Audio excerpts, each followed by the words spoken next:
Tuesday, my friends, and welcome back into another edition of Prime Sports World. On today's episode of The Prime, we're going to be bringing you our mock draft 2.0 for the 2026 draft cycle. Sorry, Izzy, I forgot to add you onto the show, so let me just do that real quick, brother. My bad. What's going on, guys? I must have hit the wrong button. It's invisible here. But yeah, please like, share, subscribe to the podcast if you like what we're doing here at Prime Sports World. I'm your host, David On Point, helping right there, CEO, Mr. Izzy Rivera. Welcome to the show, brother. It's been a minute since me and you did a show together, so let's go. Been a minute. It's been since probably the NFL playoffs. So, but after the draft, we'll probably be talking about some fantasy, kicking that up a little bit. Yeah, some pre-fantasy looks, baby. Let's go. But yeah, we got a lot to talk about. Some different, definitely. So if you watched my mock draft, I did a top 10. My mock has changed a ton since that mock draft because things have changed in the National Football League for damn sure, as it never changed. I mean, we had free agency since I put that mock draft together. We also had a bunch of trades in the National Football League since I put that mock together. So let's talk about it. Let's talk about the first overall pick, and it could not be more of a secret if they wanted it to be. We got the Raiders on the clock. Izzy, in your mock draft, who are the Raiders taking? And it's the worst kept secret in the National Football League who the Raiders are going to take in this draft. The Raiders are taking from Indiana, the Heisman Trophy winner, Fernando Mendoza. And he couldn't be more of a Raider by the way he perceives himself. He's a classy kid, very energetic, very jubilant, accurate, has very high football IQ, can push the ball downfield. He's a great teammate. He's got great size. I think he's 6'5", 6'6", 220 something, 230 pounds, whatever, 215 pounds, whatever. But he's got it. He's got the it factor, as you saw the one play where he, went through 3-4 defenders in Miami to score the touchdown in the red zone. That just sums up Fernando Mendoza all in a nutshell. 6'5", 230. And he is what Al Davis would have wanted at the quarterback position, a guy, tough nose kind of guy that's just a fearless leader. The one thing I do have a knock on with Fernando Mendoza is, after when he doesn't have that first possibly second read, he's really a first read kind of quarterback. What scares me is he doesn't really go through his progressions, but he really didn't need to go through his progressions a lot at Indiana, as Kirk Cignetti had that offense pretty much. It was a one progression type of offense, and he was very accurate in between 5 and 10 yards. So yeah, Fernando Mendoza to the Raiders. Yeah, I got that too. I usually try to spice up my mock drafts from like number 1 to number 2, but this just feels like he's for sure going to be the pick by the Las Vegas Raiders. I don't think there's any question about which way the Raiders are going to go when it comes to this particular mock draft. I think where things get interesting is number 2.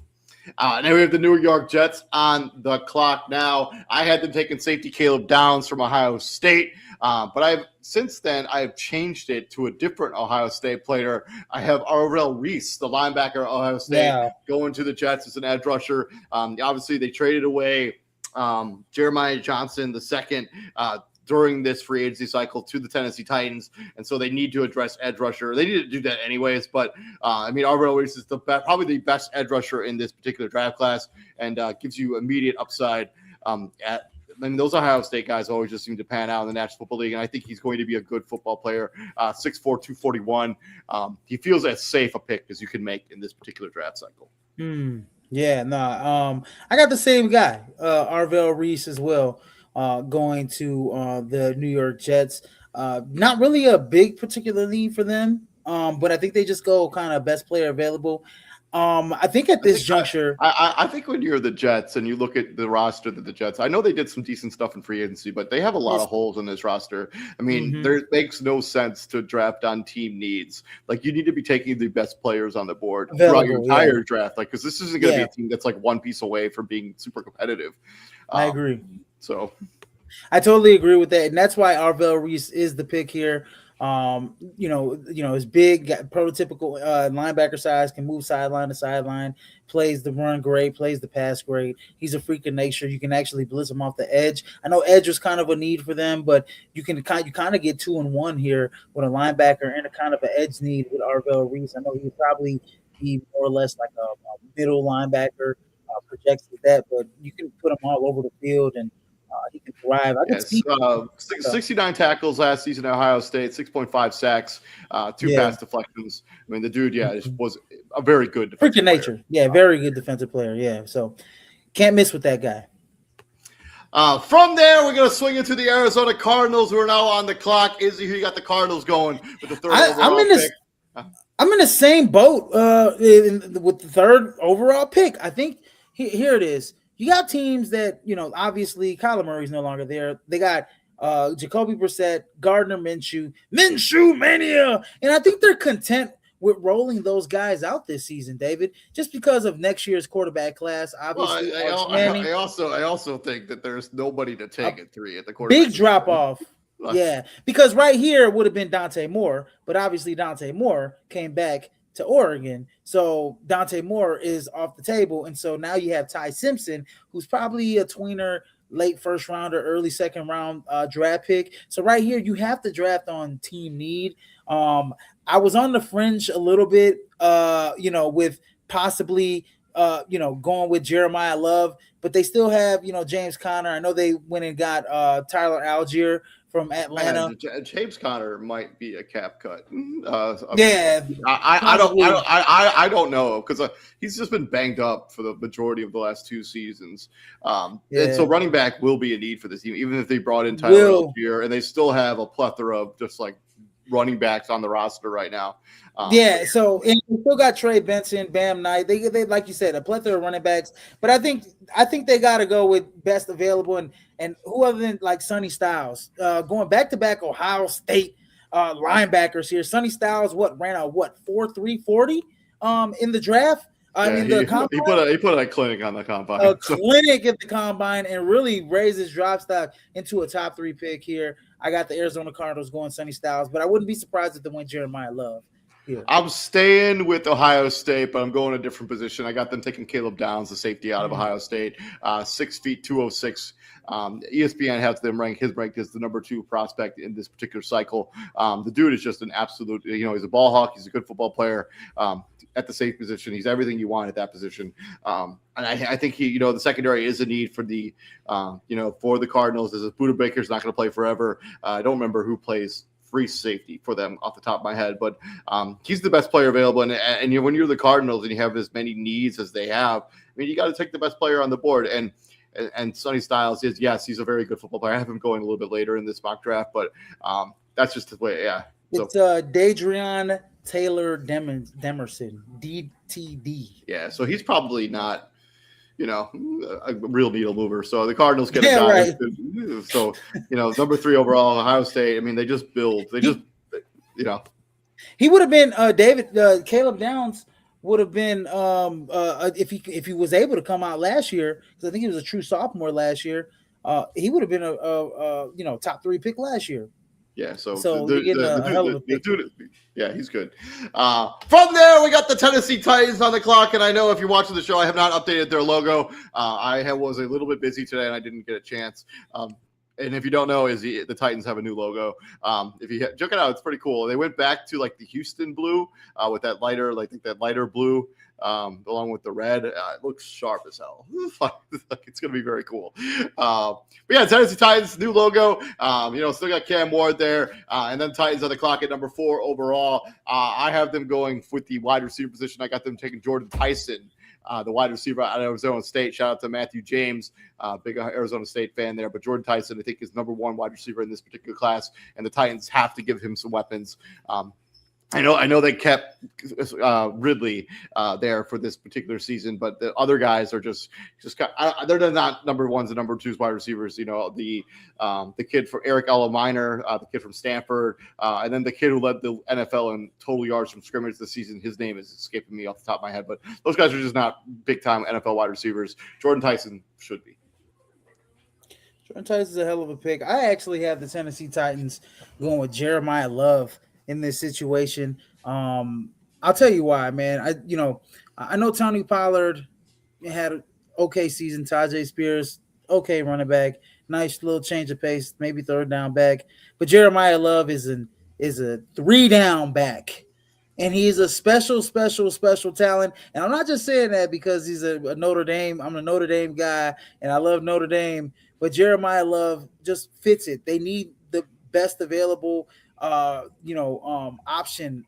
option here to help out Cam Ward. And what better than to bring in a stud running back like Jeremiah Love to be in the backfield with him. So give me Jeremiah Love. You pair him with Tony Pollard, and you have a pretty nice tandem back there. The play action pass should open it up for Calvin Ridley and Elick Almano, which I think Elick Almano has great size. Year 2, we'll see what he does, because I think he has some good potential down there in Tennessee. So if that did happen, he would be the highest drafted running back since Saquon Barkley.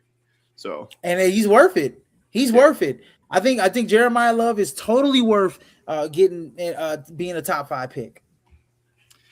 From there, we got the New York Football Giants on the clock. Shout out to Christian Simpson from the Daily Blitz blog. And if you have not checked out his website, he did post a new mock draft last week. So that's on the Daily Blitz blog. Go check out that stuff from Christian content. Shameless plug number 1, Christian. Shout out to you, brother. But Giants on the clock. Izzy, who do you got the Giants taking at number 5? I got the Giants going wide receiver as well, but I don't got them going Jordan Tyson. Even though I like Jordan Tyson's potential, I got to go with Carnell Tate of Ohio State. I just think the proof is in the pudding. He had an excellent season last year for the Ohio State Buckeyes. And I think, with Malik Neighbors kind of coming off of that injury, you need to add another, kind of big wide receiver, a guy that can run routes, that can take it deep as well. And I think he'll be a game changer right off the bat for Jackson Dart and the New York Giants. So give me Carnell Tate, Ohio State. That's 3 Ohio State guys. Oh, no, that's 3 Ohio State guys in my draft going in the top 5. Incredible. And they didn't make the national championship. Yeah, well, I mean, they were close. Yeah. I'm going at the offensive tackle position. One of the main priorities for the New York Giants this offseason has to be protecting Jackson Dart. I mean, he was just too banged up and too injured to continue to move forward the way that they've been moving forward. And I apologize in advance if I'm going to butcher this last name because it's a doozy. But the offensive tackle from Miami, his name is Francis Mwagigaya? Maya Gaia? I don't know. Malgoa or whatever. Yeah. It's Maya Goa. We're gonna call him Big Francis. Big Francis. He is big. 6'6", 329 pounds. Drafting Alex Neal a couple years ago was an absolute bust. Has barely been able to stay healthy, and when he has played, he hasn't been good. And the great thing about Big Francis, he started 26 games in college, but all of them at the right tackle position. You have Andrew Thomas on this roster who plays left tackle, so you wouldn't have to do the awkward transition from left tackle to right tackle to left tackle in the NFL. He can be a day one starter at right tackle. The priority has to be for the Giants to protect Jackson Dart above all else. And I have the first offensive tackle going at 5 to the New York Football Giants. And Christian, if you're watching, let us know what you think about those 2 picks in our mock draft here, 2.0. Absolutely. So Washington Redskins, right, are next on the clock. No, the next team at number 6. The Cleveland Browns. Cleveland Browns, and they're also not called that anymore, even if they were. Oh, my bad. I'm so sorry. I'm sorry. Damn. Number 6 on the clock, we have the Cleveland Browns. I know you still have a lot of uncertainty at the quarterback position. You have a lot of uncertainty about a bunch of stuff in this roster, including offensive line, as they have tried to retool that entire unit because everybody was a free agent on that offensive line this offseason. But I think the number one goal for the Cleveland Browns this cycle has to be get some weapons around Shedeur Sanders. If he's going to be the guy, you got to give him a real opportunity to be the guy. And I got Carnell Tate staying in the state of Ohio, moving from Columbus to Cleveland, 6'2", 192 pounds, arguably the best wide receiver in this particular cycle. But yeah, that's why I have the Cleveland Browns taking. If they're going to give Shedeur Sanders a real shot at this, they got to give him some weapons. What's his name? Just Jerry Jeudy, not cutting it in the National Football League. So they got to move off of him. They have the tight end who I know you're high on. I like. His name is totally Harold Fanning. Harold Fanning, yeah. And I think Quinson Judkins, if he can come back off that injury, should be a good running back for this football team. But the wide receiving core needs work. Carnell Tate is an immediate upgrade. Should be a day one number one for this football team. Absolutely, I couldn't agree more with you, David, on that one. But since he's off since the Giants took Carnell Tate already, I'm actually going to go with. I agree with you on the weapons. I think they can possibly sneak around and possibly get a couple weapons. Maybe they do have 2 first-round picks. They have the Jaguars pick later in the draft. So they if they don't address wide receiver here, they could do it later. Yeah, exactly, at number 24. So I think right now you cannot pass up on Big Francis. Here, I'm not going to butcher his name either, David. Yeah, you can't go. He's the best tackle in the draft. He's big. And what happened with the Cleveland Browns? Shedeur Sanders was the most hit quarterback. I think all Browns quarterbacks were the most hit quarterbacks in the league. That offensive line was just absolutely atrocious this past season, off season. So you got to get somebody to protect that blind side. At the quarterback position, you still owe. I mean, Deshaun Watson is still owed a ton of money, so we don't know who's rolling out in Week 1. It might be Shedeur, it might be Deshaun, it might be. It's good. I mean, who knows? I guess who knows? Dylan, I doubt it's Dylan. I think there will be a battle for Shedeur and Deshaun. I think if it is going to be the same situation, right? Deshaun doesn't play well. Then there'll be cries for Dylan, right? Or for Shedeur. But you need. I think Shedeur Sanders is going to get every chance to be the starting quarterback of this football team. I think you, and I think right now, who knows, right? Who knows? You need somebody to protect those guys, and you got to get the best tackle available there in the Cleveland. They need all the help that they can get in Cleveland at the tackle position. So give me Francis Mugawa. I agree with you on the offensive tackle situation, but there is just because Big Francis is already off the board here for me. Yeah, they had to go a different direction, which ended up being wide receiver. From there, we got the Washington Commanders on the clock at number 7. Izzy, who do you got the Commanders taking at number 7 here? Oh, at number 7, I think this is an easy one for me. And I'm going Caleb Downs. He's still there on the draft in the draft. I'm going with Caleb Downs. They need safety help. They need a lot of help in Washington. I was on the fence, him or Kenyon Sadiq. I do think that they can go either direction because I think Kenyon Sadiq's the guy that you can edge him out. He's kind of like that Aaron Hernandez. I haven't seen a guy like Aaron Hernandez till I saw Kenyon Sadiq last year, and he's the prototypical kind of hybrid wide receiver type of tight end that can block, that can also go out into the slot, and he can take advantage of linebackers and slot guys, run seam routes. But I like Caleb Downs. You can't pass up Caleb Downs right here if he's available, if you're the Washington Commanders. Not to mention Kenyon Sadiq. He's not my pick here, but the dude just blew up on the combine. He went from being like a fringe first-round pick to he's going to be in the top 15 to 20 for sure. Yeah, absolutely. But yeah, for the Commanders, Jeremiah Love is just chilling there at number 7. The Commanders basically run up to the clock and they're like, "Yeah, we're going to take him. He's going to be him and Jaden Daniels are going to be the 1-2 punch of the future." They lost. I know they have Bill McCarskey-Merritt, but as we saw as the season went on last season, he became less and less effective as the season went on. He's not an every down back. He's a fine chase of pace back. They also lost 2 of their other running backs. Jeremiah Love from the Notre Dame Fighting Irish becomes the Washington Commanders' number 1 running back. So kudos to that. If he's still there, like you said, David, they are running to the draft board and picking him. Yeah. There's no doubt about it. From there, we're going to go down to the Bayou and talk about the New Orleans Saints, number 8 overall pick. I have the Saints because this guy kind of fell into their lap as well. I know there's some concerns about his hand length or arm length. But I got Ruben Bain, the stud defensive end out of the University of Miami, was an absolute game changer, game wrecker during the college football playoff last season. And he goes from Miami out to the Bayou. Quick little 7 or 8 hour drive from Miami. It might be 10 hours going from New Orleans to Miami. But yeah, he becomes a New Orleans Saint. Yeah, the one thing that concerns me about having Ruben Bain there in New Orleans is he's gonna play. He's gonna play in a 3-4, but he's used to playing in a 4-3. So there's gonna be some plays where he may not have his hand in the dirt, or he's gonna be playing in 5 technique as opposed to playing in 7 playing wide out in a 7. Sometimes he'll be even playing because they go in 3-4. Sometimes they go TNT, so he'll be head on, right? So Ruben Bain is used to kind of getting them one-on-ones on tackles. If they're playing a 3-4, it's kind of hard. I didn't really see Ruben kind of standing up a lot here, but I love the pick there in New Orleans for Ruben Bain that you got there.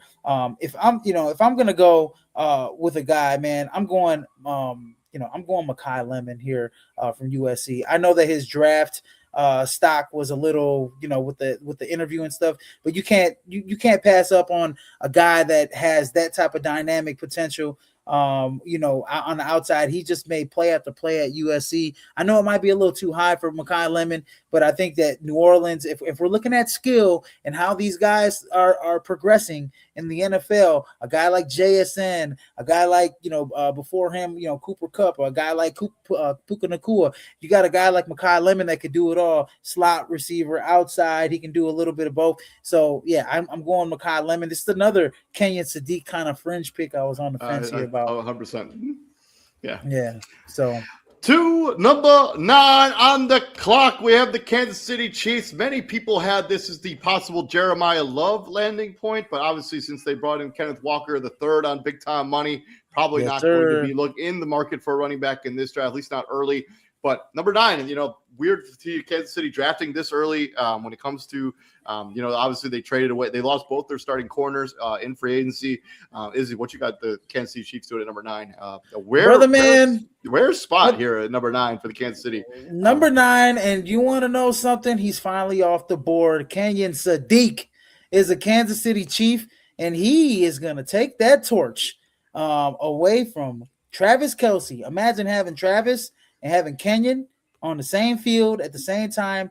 That is scary. And Andy Reid is going to love this guy. He's going to use him in all types of different scenarios. And I mean, you go from having one great tight end for 10 plus years to possibly having another great tight end for 10 plus years. The rich get richer here for Kansas City. And it just ushers in a new era. Like I've been saying, the Kansas City Chiefs are reloading. The AFC better watch out, because when Patrick Mahomes comes back, that team is going to be completely different with a lot of younger weapons, very skilled weapons, and Kansas City is going to be part of that future. I don't hate it. When I was originally putting this mock draft, I had him there, but I changed my mind like a couple hours ago. I have them taking arguably the best corner in this draft, coming from cornerback U, which is LSU, if you didn't know.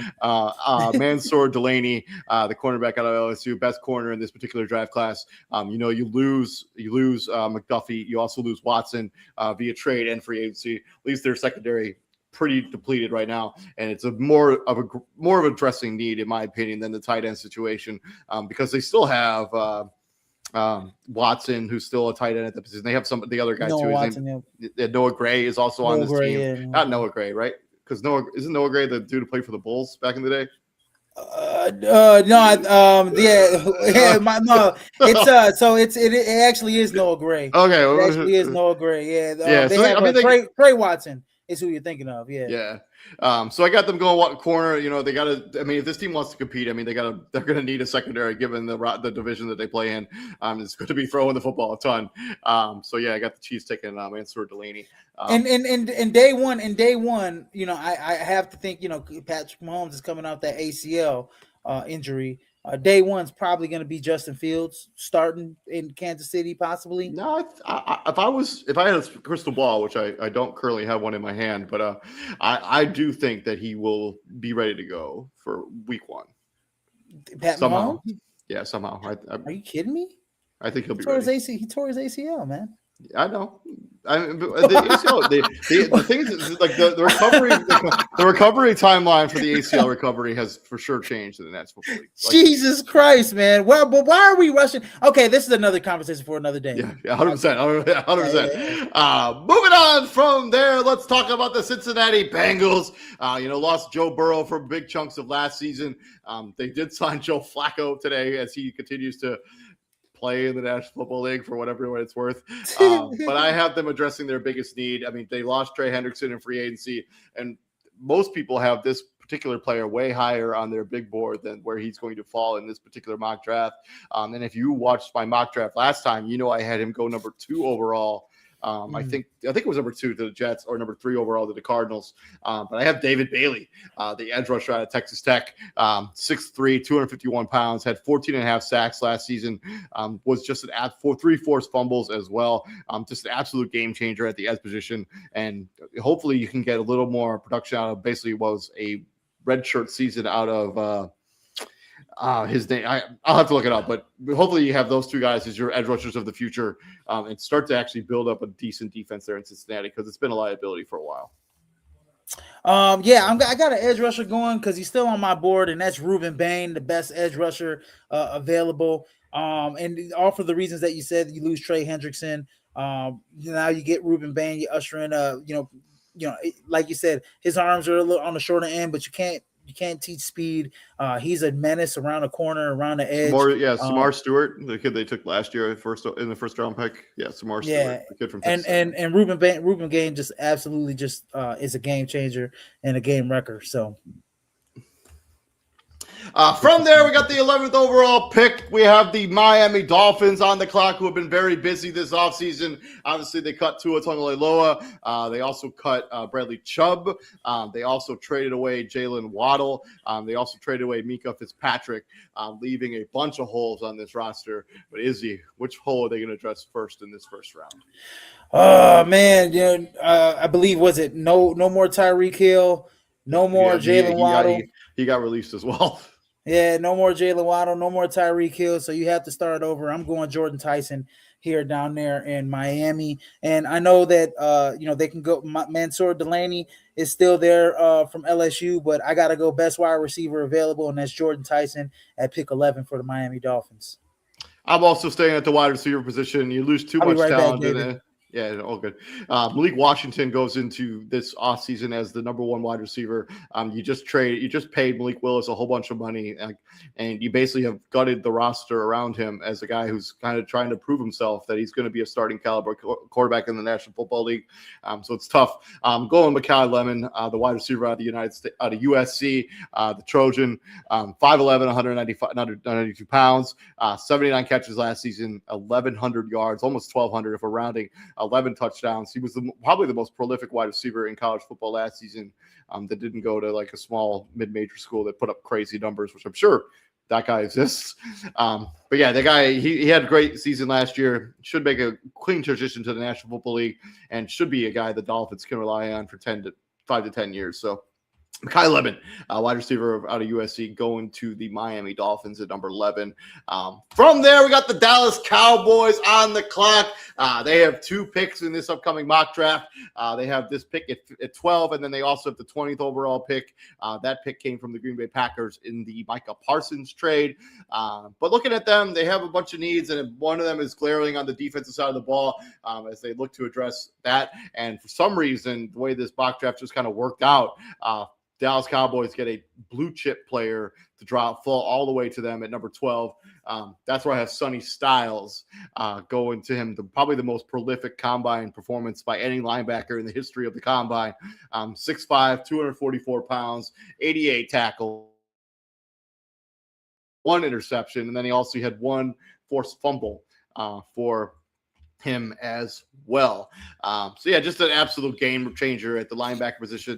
The defense has to be the number 1 priority for the Dallas Cowboys. They just gave up too much yards all over the place, and Sonny Styles becomes a steal at number 12 for the Dallas Cowboys. And many people are probably going to be kicking themselves for not taking him earlier, because the dude's going to be a stud immediately. Is he? Dallas at 12. Whew. Yeah, Dallas at 12. Man, they have a few needs on the defensive side of the ball. I have a couple studs here still available, but I think I gotta go with your man earlier, Mansour Delaney from LSU. Right there, still in my draft is David Bailey, another edge rusher they can build on as well. But I just think this team needs more defensive backs in that backfield. I mean, they were one of the worst defenses last year in terms of that. And I know they right now they're pretty solid, I think, on the defensive line. Like you said, they have 2 first-round picks as well on the defensive line. You got Kenny Clark in that. You got Quentin Williams. I mean, And you they got also, Rashawn Gary. we traded for Sean Gary too. Yeah, which is crazy because it's like the Green Bay Packers, they literally swap teams, right? Pretty much, right? Rashawn Gary, Kenny Clark, and Michael Parsons is in Green Bay, so it's kind of weird. But I mean, this team definitely is going to need some help at the cornerback position. Kobe Durant, Deron Bland, Siobhan Ravel, who I think was the first round pick or the first cornerback for them last year. He was a draft pick last year, if I'm not mistaken. Kobe Durant's was a unrestricted free agent. He came over from LA. But I think you got to bring in another cornerback to that room, especially Deron Bland was so hit or miss. I know he was injured last year, and I know he had that great year the year before where he had, like what was it, 6 or 7 pick sixes or something like that.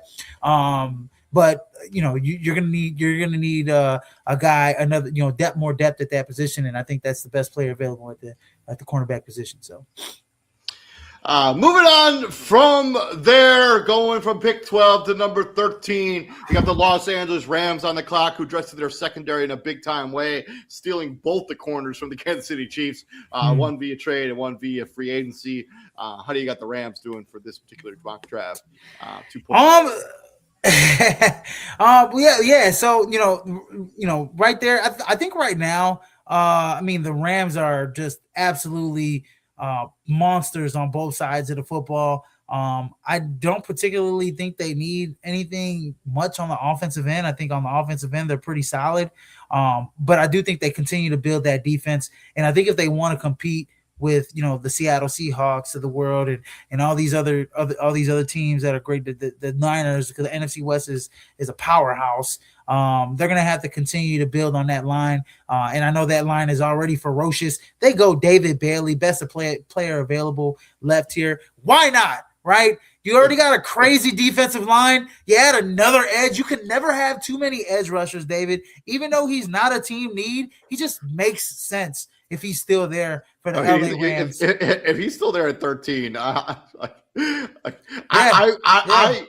took it. I had him at 10. I don't think he makes it to 10.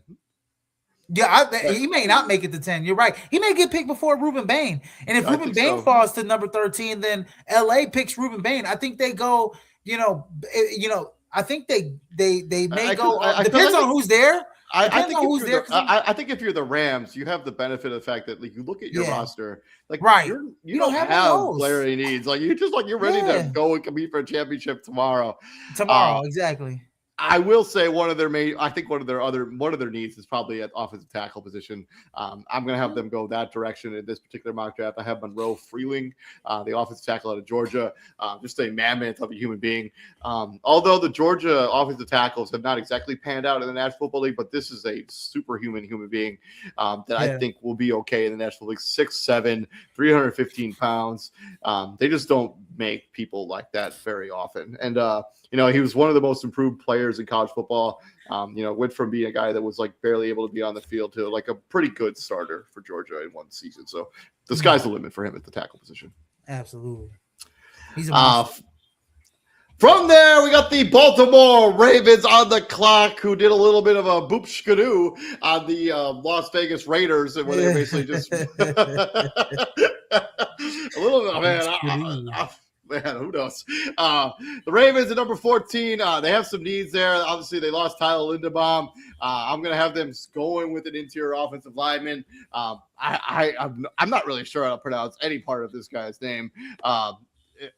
Ola, I'm just going to call Ola is the first name, and Iona, I think is how you pronounce the last name. But he's an interior offensive lineman. He played mostly guard in college, so probably can't switch over to center. But I think it's such a need for the Ravens interior offensive lineman, as they lost a couple other pieces in their offensive line from Penn State. That's who I got the Ravens taking at 14. And the benefit the Ravens have, because they have other holes on this roster, the fact that they were able to, just kidding, the Raiders, they were able to get Trey Hendrickson without giving up this pick, and now they get to build their roster, which should be in playoff contention next season with what's his name? That's just Jesse Minter as the head coach. Yeah, absolutely, man. I mean, the Ravens can go. I think the defense is pretty solid. I don't think you can still add to this defense, but what are you going to add right now? Right now, we don't have. I mean, you could look at Akeem Messador. Akeem Messador is, that's like he's like a clone of Ruben Bain, and he's got longer arms than Ruben Bain. You could go that way, that direction.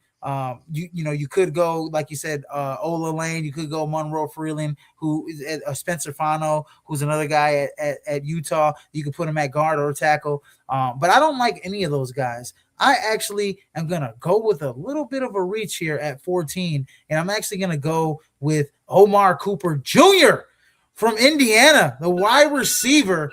I think that the Ravens need to build on that wide receiving core outside of Zay Flowers. Devontae Walker doesn't scare me. Rashad Bateman doesn't scare me. Add Omar Cooper Jr. He's a pretty, I think he's 6'1", 6'2", really strong wide receiver, great hands.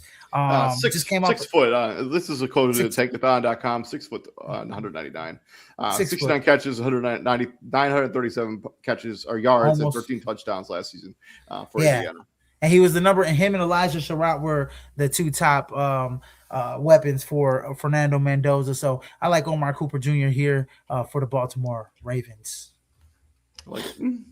Yeah. From the Ravens, we got the Tampa Bay Buccaneers on the clock at number 15. Pretty disappointing end to their season after they got off such a great start to end up missing the playoffs after losing basically 5 out of 6 games. And you beat Carolina in that final game of the season. You think you're going to make the playoffs, and then things just didn't shake out that way.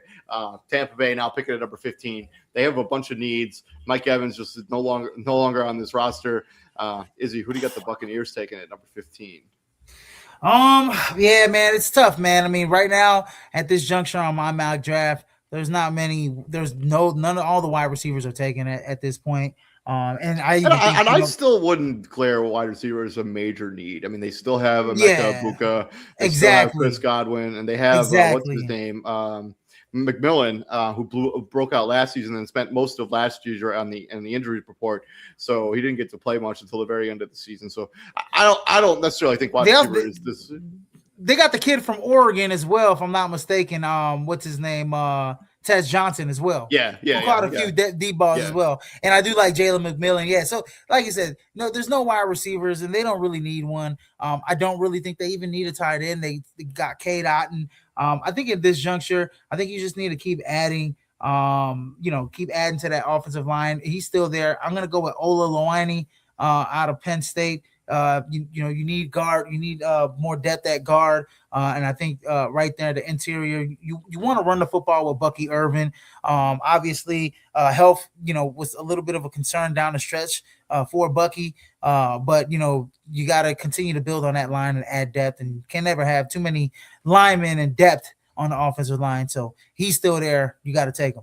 So. Yeah, I'm going to go a different direction for Tampa Bay. I'm going to swing on the other side of the football. I think the secondary leaves a lot to be desired. Antoine Winfield Jr. Is this free safety, but his corners, you have Zion McCollum, Benjamin Morrison, and Jacob Harris as your nickel. And nobody really else on this roster. Demarion Williams at the cornerback position. I'm going to go with the kid out of Tennessee. I had them taking Jerron McCoy, the corner out of Tennessee, and I do believe that he missed last season with an injury, and then but he was one of the best corners in college football a season earlier. So he missed all of last season with ACL. So he fully recovered there. He should be a absolute game changer. I don't remember what his combine numbers were, if he really showed out the combine, but he should be a plug and play starter for Tennessee, for the Tampa Bay Buccaneers. Yeah, no, I like it. I like it. I mean, I think you got to continue to add on both sides of the ball. Defensive back is another, position where you can never have too many DBs. You can never have too many edges. You can never have too much depth at the offensive line position because, I'll say this, man, the injuries that happen in the defensive backfield sometimes are just mind blowing these days. So you can never have too many DBs back there. So. And he's one of the best DBs, probably second best cornerback in the draft. So, on many people's big boards, he's the second best corner, even coming off that ACL tear. Yeah, and the technology that's like ACL recovery now it's not the death sentence it used to be. Oh my gosh, you keep bringing up this damn technology of the ACL. I mean, it's true, man. I understand. I ACL tears used to be like career-ending injuries, devastating, but now it's like back in the day, still, I mean, it's still not great, but they can usually recover from it. 9 to 12. Friends, New York Jets on the clock at number 16. This pick came over in the Sauce Gardner trade. And as you may not like this, but I have the Jets taking Ty Simpson, the quarterback out of Alabama. 6'1", 211 pounds, 300 passing yards, 28 touchdowns, 5 picks. He gets to sit behind Geno Smith for at least one season.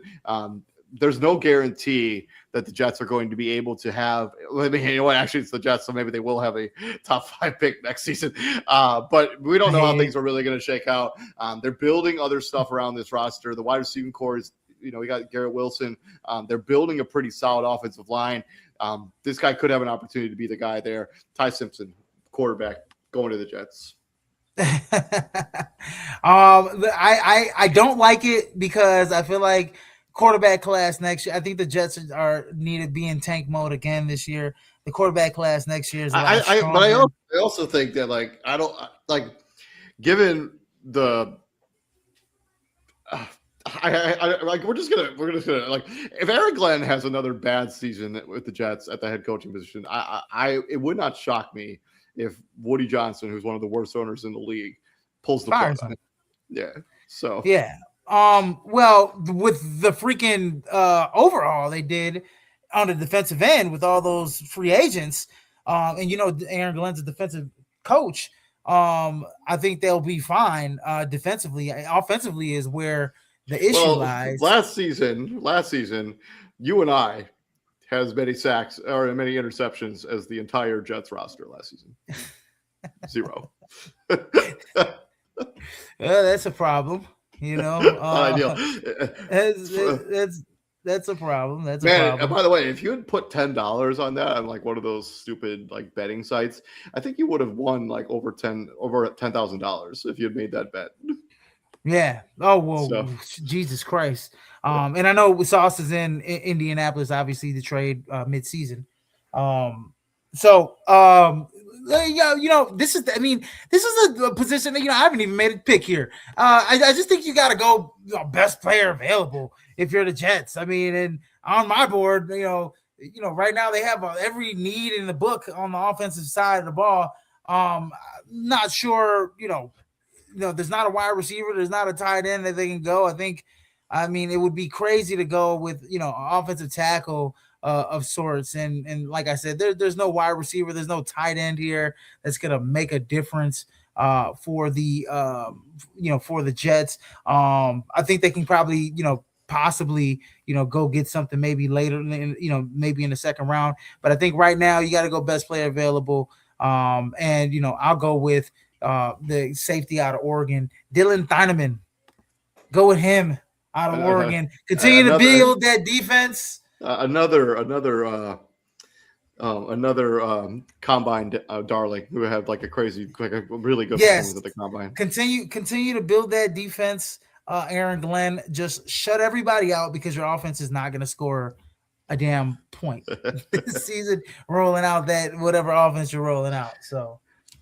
From the New York Jets, number 17, we got the Detroit Lions. Talk about a fall from grace after the season that they had a season ago where they were 14-2 or 14, something like that, 15-2. Yeah. They ended up missing the playoffs this year with a winning record. Detroit Lions on the clock at number 17. They have a bunch of holes, and they really didn't address many of them in free agency, as Dave Montgomery is now gone, and they never really addressed the other edge rusher on the other side, and they lost some pieces on this offensive line. What do you got them doing here at 17? Well, they brought in Isaiah Pacheco, so I mean that's what it is. I mean Jahmyr Gibbs and Isaiah Pacheco. I mean, yeah, I get it. I totally get it, Dave. I understand you. And I do agree with you on the edge rusher thing, and that's where I got to go Akeem Messidor right here for the Detroit Lions. I think Akeem Messidor is going to be a game changer from day one, just like Ruben Bain. All you guys got to do is just put the tape on. The kid just jumps off the tape. He had 10 plus sacks last season. He was a game wrecker in the college football playoffs. Honestly, I think when you look at it at number 17 and down the road 3-4 years, you're going to say that this was a high value pick for the Detroit Lions. I got Akeem Messidor on that defensive line. I'm going to swing it into I think their offensive line needs some big time help. I think that was one of the reasons that they struggled last season, as they just losing pieces on which was at one point an absolute dominant offensive line. But I'm going to have them go in Spencer Fano, the offensive tackle out of Utah. He's probably better than what he's being picked at number 17. Many people have him on their big board way higher than that, including Tankathon.com has him at number 10. These are he should be a guy that's a plug and play starter, number 10 on the NFL mock draft database.com as well. I wonder what Daniel Jeremiah has in that. 14 by Daniel Jeremiah over there at NFL.com. They lost some pieces on this offensive line. They haven't really been able to replace them. They were going to bring back what's his name, but he didn't pass that physical. Larry Borum is now their starting left tackle. I don't think that's the recipe for success going into 2026. And this is a team. I mean, the Lions. I mean, the defense. Yeah, it's they need an edge rusher. That's no doubt. But this Lions team is going to probably go as far as this offense is going to be able to take them, and they got to keep Jared Goff ahead upright. Just too many times last season, he was just getting killed in the backfield there. Going offensive tackle, going Spencer Fano, Utah. Love it. I love it. And if I'm not mistaken, his arms were a little shorter on the shorter side for a tackle as well, right? Possibly. I don't have that number right in front of me. If I'm not mistaken, I thought they kind of projected him as a tweener tackle guard. They do think he could play both positions. Tackle and guard. Yeah, but short arms, 32 and a half inches. But I like it for the Detroit Lions though. I like it. I love the pick. He's nasty in the run game. Utah is a running style team under when they had Kyle Whittingham. That's why he's in Michigan to turn it around in Michigan, the University of Michigan. But when he was at Utah, if Christian was here, he would say the same thing. Spencer Fano was a big part of why Utah was pretty decent last year, and that's because they're physical, in the trenches, smash mouth, north-south running football team. And what do the Detroit Lions want to do? They want to run the football with Jahmyr Gibbs. They want to be smash mouth. They want to be nasty on the offensive line, which is going to set up the play action pass. They got a quarterback that's probably the best play action artist in the game in Jared Goff. I don't think anybody sells a play fake better than Jared Goff. Everything that he does and the play action seems to look like a run, and then boop right over the top to those weapons on the outside. So, so I love the pick with Spencer Fano. So, from the Detroit Lions, staying in the NFC North, but this time going up north to the Minnesota Vikings, number 18 on the clock. Obviously, they brought in Kyler Murray to be competition for JJ McCarthy. I guess Harrison Smith retired, but I haven't seen that anywhere. But I guess he's not technically on the roster right now for the Minnesota Vikings. They made plans to release him, but I have no idea if he's. He did get released by the Vikings, which is why I have them replacing one white safety with another white safety. I have them going Dylan Thiemann, the safety out of Oregon, just an absolute combine darling, and absolutely should be able to. Maybe not, the leadership and all the other stuff that you get from a Harrison Smith, but in terms of athleticism and intangibles, I know you're probably pretty high on Harrison Smith, going from Notre Dame to the National Football League. But Dylan Thiemann, safety, Oregon, Vikings, book it. Harrison Smith going from Notre Dame to the Vikings to Canton. He's probably borderline Hall of Famer, if not. He ain't borderline hit. I think Hitman might be one of the best safeties in like this shit, from from like 2010 to 2025. I think in the last 15 years, Yeah. probably he's got to be one of the most consistent best safeties in the league. I mean, every year after year, he was always up there being considered for All Pro. He was always up there as a Pro Bowler. Always, I've never really seen him get injured. He was pretty. He's always an Iron Man in my opinion. So, anyways, but yeah, I do agree with you. But since he's off my draft board, I'm actually going to go with the safety, Emmanuel McNeil-Warren, out of Toledo. Another Toledo guy going. I know a Toledo guy. Rocco, baby. Toledo guy won a couple years ago to the Philly King. Quinyon Mitchell went to the Philadelphia Eagles a couple years ago, and then 2 years later, you got another Toledo guy. His former teammate. Well, I don't know if he's his former teammate. I gotta look, with NIL, David, we don't know where these guys come from. I gotta do my research. Anyways, but Manuel McNeil-Warren is a standout safety. He's got some great size. He's a pretty solid, ball hawk. He's got good range, great size, 6'2", 202. He's a really good in the run game as well, run support, and that's what they're going to need. Bringing up safety into the box and a guy that can crack over the middle. And Harrison Smith was a guy you're not going to replace that productivity. Borderline Hall of Fame or a Hall of Fame career, great range safety, but Emmanuel McNeil-Warren could be a good start. So, they played two seasons together at Toledo. 2 seasons together, okay. 2023 and 2022 and 2023. Nice, nice.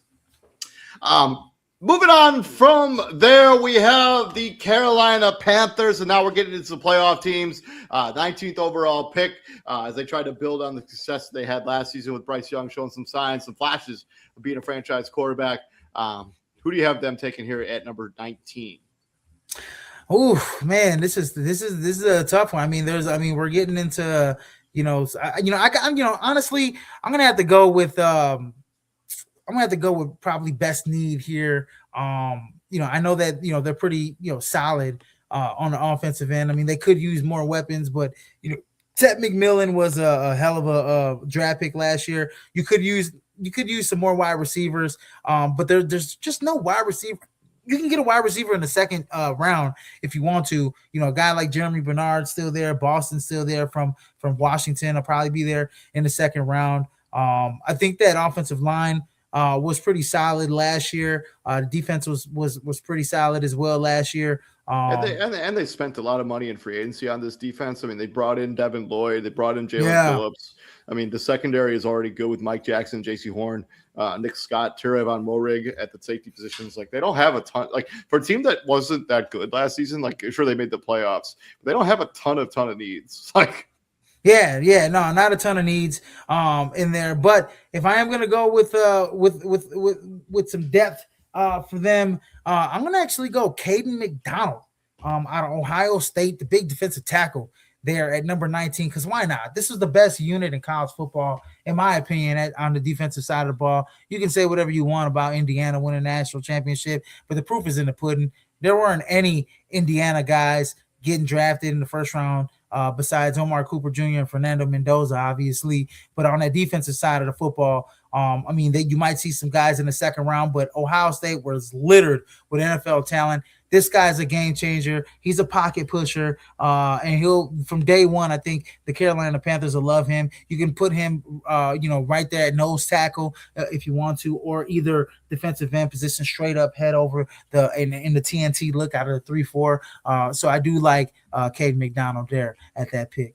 So I think he's the best defensive tackle in the draft, in my opinion. The Carolina Panthers are the way this draft board shook out and the way that my mock draft shook out. They're running up to the draft board to take this guy at number 19. It's Kenyon Sadiq.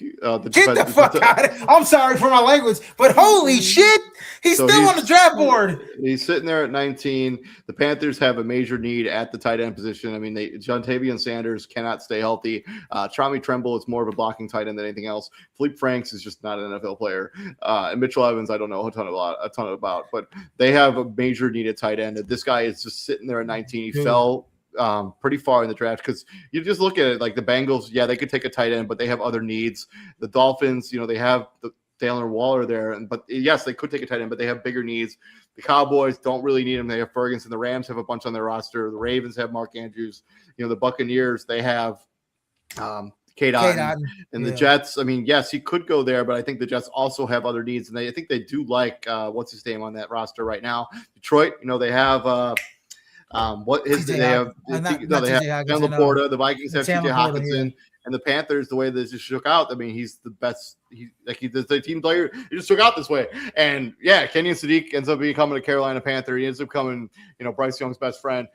This is an absolute steal at 19. The dude had crazy combine numbers. I would be legitimately shocked. Like, if there's a team on the board somewhere, like picking later in the draft, and they're like, they got a phone call with the Jets, and like the Jets need more draft capital to move up and take this guy, because he's going to be one of the most sought after tight ends in a long time. He's gonna be like up there with Kyle Pitts for sure. Well, dude, I think first of all, I had, what was my biggest value pick? Who did I say was the biggest value pick? Was Akeem Messidor. This for you would totally be the biggest value pick if he's still there and he gets taken by the Carolina Panthers. And he's totally a need, because outside of Ted McMillan, there's not a lot of weapons. Xavier Legette, as you have said over and over every week, is a bust. And he just has not panned out for the Carolina Panthers. And obviously, you can look at some of the other guys. Jalen Coker had a pretty solid season. Jimmy Horn's a deep threat guy. They added John Mechie III from New York in free agency. But if you can get a guy like Kenyon Sadiq, like a fringe NFL player, let's be honest. Yeah. Who? John Mechie III. Like John Mechie, yeah. He's like on his one foot in, 1 foot out, right? Yeah. You add Kenyon Sadiq to a pretty young and athletic tight end core with Tommy Tremble, Jatavion Sanders. I think you and then you can, like I said, you can put Kenyon Sadiq a little bit everywhere. He reminds me a lot of Aaron Hernandez when he was on the Patriots, where you can kind of slide him out in the slot receiver. He reminds me a lot of Evan Ingram when Evan Ingram was coming out. Evan Ingram too, yeah, a little bit, yeah. So yeah, I love that pick for the Carolina Panthers. He's still there. So to the final pick of this particular mock draft, is going to be doing the first 20 picks. As we get closer to the draft, we will expand this and do even more picks as we do mock draft 3.0. But this is pick number 20. We got the Dallas Cowboys on the clock. I'm going to go for the Dallas Cowboys. They still have some major needs at defense, especially at the linebacker position. I'm going to go C.J. Allen, the linebacker out of Georgia. Just an instinctual player, has the prototypical size, 6'1", 230, 88 tackles last season for Georgia, 3.5 sacks, 4 pass defensions, and then 2 forced fumbles at the linebacker position. Maybe a bit of a reach, but they just have this major need at linebacker, and they have to address it here. But I also could see them going like Avion Terrell, who's the brother of AJ Terrell, who currently plays for the Atlanta Falcons. But that's why I got them taking a linebacker position. So great minds think alike, because I got them taking CJ Allen as well for the same exact reasons as you. This is he just lands right there. Like you said, he's sideline to sideline. He's what, the third or fourth best third best linebacker in the. I think he's the third in this draft. He's the third linebacker taken in both our mocks, if I'm not mistaken. And he's sideline to sideline guy. And those Georgia guys, they pan out in the league, especially on the defensive side of the football.